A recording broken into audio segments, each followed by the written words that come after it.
ఐటీలో ఎంట్రీ కావాలా? Trainee software engineer గా అజా కోడింగ్ ట్యూటర్ లో 2 వీక్స్ ట్రయల్ పీరియడ్ లో వెంటనే చేరండి. నమస్తే అమ్మా. నమస్తే తల్లి. అమ్మ, అయ్యప్ప స్వామిల సీజన్ స్టార్ట్ అయింది కదా.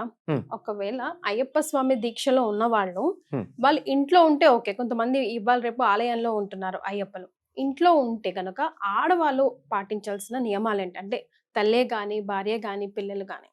అయ్యప్ప దీక్ష సాత్వికమైనటువంటి ఉపాసన కాదమ్మా, కొంచెం తీవ్రమైంది. ఎప్పుడు కూడా కొన్ని జాగ్రత్తలతో చేయాలి. ఓకే, అది తాంత్రికం అని నాకు అనుమానం వచ్చి అడిగాను నేను. అవునండి అని చెప్పారు. ఓకే, కాకపోతే దాని ఫలితం బాగా ఉంటుంది.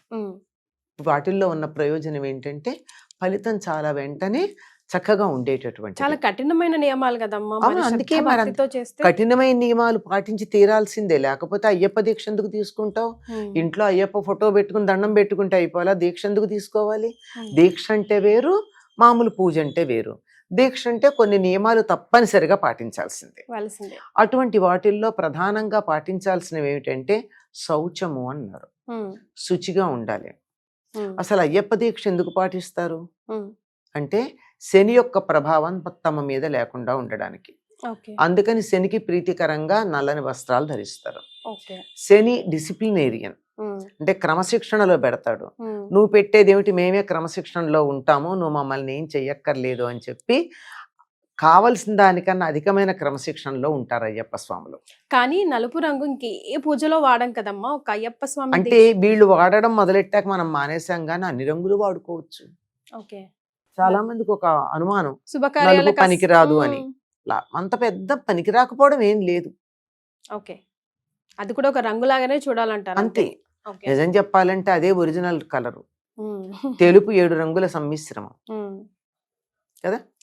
అంచేత అది వాడకూడదు అని ఎక్కడా లేదు, మనకు ఒక అలవాటు అయిపోయింది, సెంటిమెంట్ లాగా అయిపోయిందే తప్ప శాస్త్రంలో ఎక్కడ అట్లాంటిది ఏం లేదు.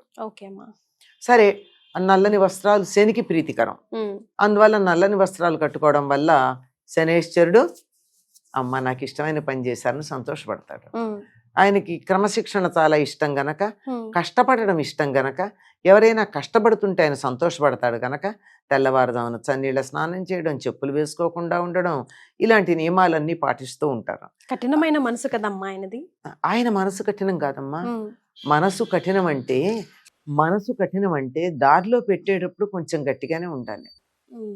ఇప్పుడు పిల్లలు అల్లరి చేస్తూ ఉంటే మాయ్ అంటుంది అంటే వింటారా? అంటే కోపమా? కాదు కదా. వాళ్ళు రక్షించడం కోసం చేసినటువంటి పని.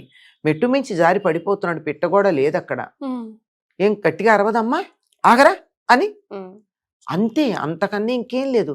క్రమశిక్షణలో ఉంటే ఆయనకు చాలా ఇష్టం.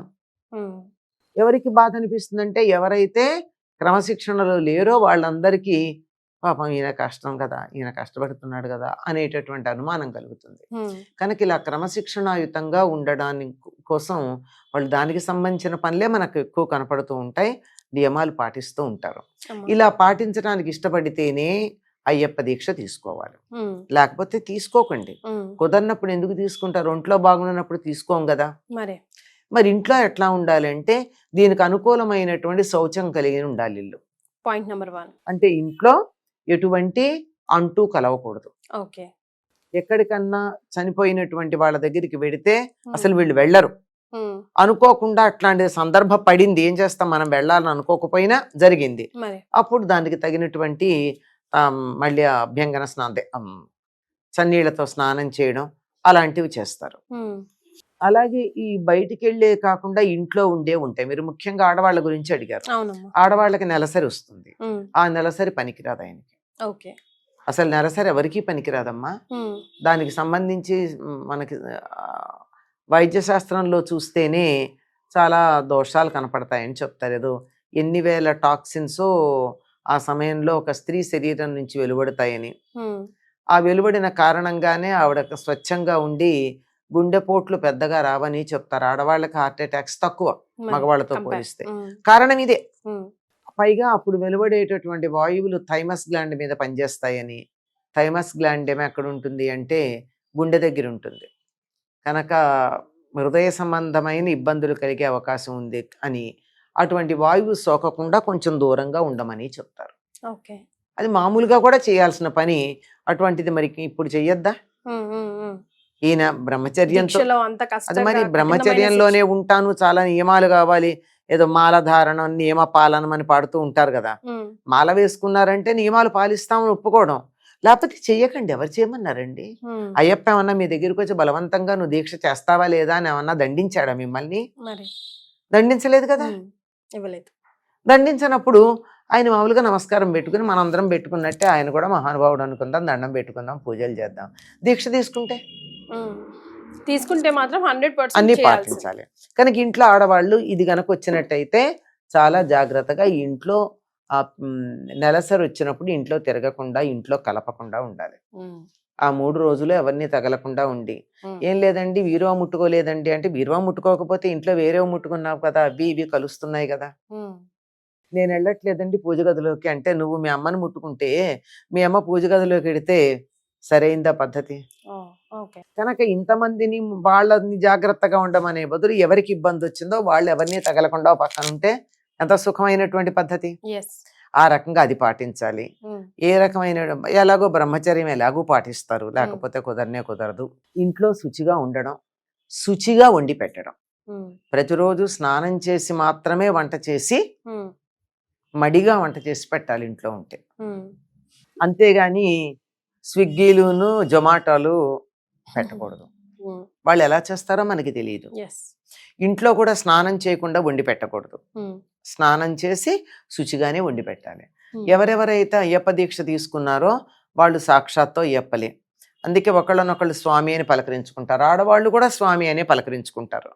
అంటే దాన్ని బట్టి మనకి ఏమర్థమవుతోంది, దీక్ష తీసుకున్నటువంటి వాళ్ళందరూ అయ్యప్ప స్వాములు అయినప్పుడు అయ్యప్ప దగ్గర ఎంత జాగ్రత్తగా మడి ఆచారాలు పాటిస్తామో ఈ స్వాముల దగ్గర కూడా అంతగాను మడి ఆచారాలు పాటించాల్సిన అవసరం ఉంది.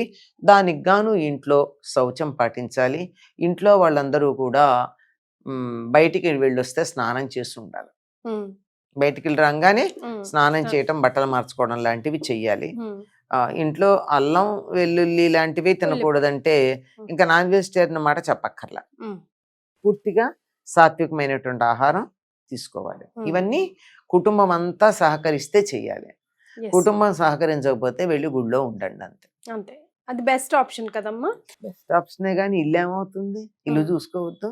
వీళ్ళు ఉంటారు కదా కుటుంబం అంతా. ఆ కుటుంబం వీళ్ళు మేనేజ్ చేయగలిగిన వాళ్ళు, చేయలేని వాళ్ళు కూడా ఉంటారు. 40 రోజులు వెళ్ళడానికి రావడానికి కలిపి దరిదాపుల్లో 45-50 రోజులు ఇల్లు వదిలిపెట్టుంటే ఎట్లా?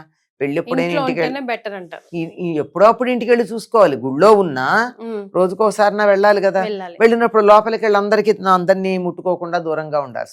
అయితే మా ఇంకో డౌట్ కూడా అడుగుతున్నారు, మరి ఒకవేళ ఆలయంలోనే ఉన్నాడు అయ్యప్ప అనుకోండి, మేము ఇంట్లో కూడా దీపారాధన చేయాల్సిందే, నిత్య పూజలు అవి రెగ్యులర్ గా చేయాల్సిందే, యథాప్రకారంగా చేసుకోవాలి. ఇంట్లో పూజ లేదా దీపం అంటే అసలు అఖండ దీపాలు అవి నాకు తెలిసి అలాంటివి ఏం అవసరం లేదు. కాకపోతే ఇంట్లో పూజ నిత్యం చేసుకునే పూజ మాత్రం మానకూడదు. అఖండ దీపాలు అవి ఎందుకు పెడతామమ్మా? మామూలుగా పెట్టం కదా. నిత్య పూజలు మానద్దు. ఇంట్లో లేం కదా అని అనుకొని శుచి శుభ్రత అది లేకుండా మాత్రం చూడకూడదు. అల్లం వెల్లుల్లి మొత్తం ఫ్యామిలీ అంతా తినకుండానే ఉండాలి. అలా ఏం లేదమ్మా. ఫ్యామిలీలో ఎవరికి పిల్లలు తింటే ఆయనకి ఏమవుతుంది? ఇంట్లో వండకూడదు. ఆవిడ తినకూడదు అంటే ఆవిడకి కూడా పుణ్యం కావాలనుకుంటే, లేకపోతే అక్కర్లేదు అనుకుంటే సరే ఉన్నవాళ్ళు చేస్తే చాలు. థ్యాంక్ యూ సో మచ్ అమ్మా. నమస్తే అమ్మా.